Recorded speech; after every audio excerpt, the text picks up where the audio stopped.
Hello guys, in this video I'm going to show you how to remove an item from your cart in the Amazon shopping application.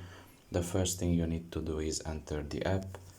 After you have done that and you are in the home page, you should look down below and in the middle of your screen you will find a shopping cart icon. Press on it. And in this case I have only one item in my cart, and if I want to remove that item, all I have to do is just press on delete.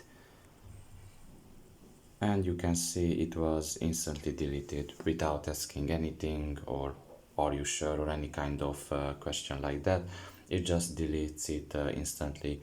So make sure that you really want to do it and don't have a second guesses about the item. In shortly, this is all about it.